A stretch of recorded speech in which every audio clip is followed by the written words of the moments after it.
primeiro de nada, creo que xa a palabra sostible, o sea, que xa unilos a esa palabra, saber que significa que hai outras formas de facer as cousas, non só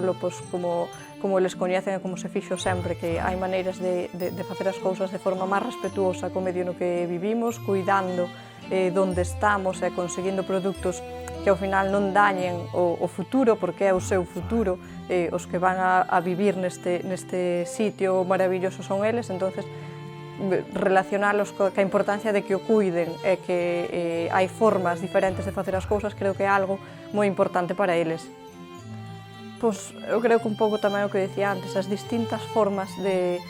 facer as cousas, de ver que un mismo produto que a priori pode parecer moi contaminante, moi perxudicial, ver que con ese produto se pode cambiar, se pode facer de outras cousas, que hai distintas maneiras de reciclar, de reutilizar, de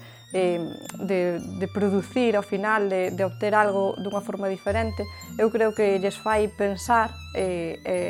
ao mellor un pouco, ser máis conscientes da importancia que hai cando compran as cousas. Non só vou coller isto porque me gusta, senón tamén é importante que sepan un pouco o que hai detrás, que lles leve a hora de tomar unha decisión de compra, por exemplo, ser conscientes do que están comprando e de que iso ten unhas consecuencias, uns custos, e que cada día estamos intentando facer mellor as cousas e que intenten sumarse tamén a esa intención de mellorar as cousas para mellorar o noso futuro e fabricar de unha forma diferente. Creo que a parte experiencial é moi importante para eles, porque ao final traballar cas mans tamén faille ser conscientes do que fan, do traballo que hai detrás, de que non todo é tan fácil como vemos, que non todo chega ao estante do supermercado, ao estante das tiendas,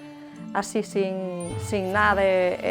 con un traballo moi rápido, que facer algo moi pequeniño ten moitas horas de traballo detrás, moito esforzo detrás, e que esteñan aquí ou poidan experimentar por si mesmos, creo que fai que ese mensaxe chegue máis fondo que se tú llo contas nunha clase, porque ao final o que eu lle conto na clase, mañá acórdanse ou non, e desto viven o cas súas mans, experimentan, e queiras que non é algo que sempre lles vai quedar aí para o futuro. O noso alumnado non é consciente de que vive na reserva da biosfera. De feito, creo que os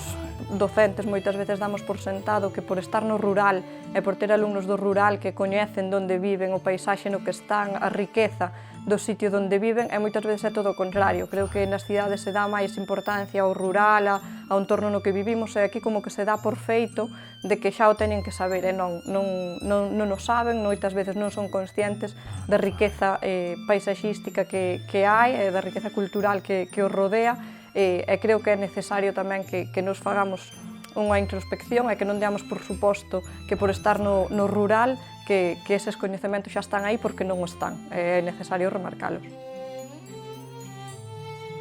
Creo que é un proxecto moi completo, porque creo que unir teoría e práctica failles aprender máis, failles que presten máis atención tamén. Creo que ao final chegar e explicarles unha cousa que ao mellor mañá xa non se van a acordar,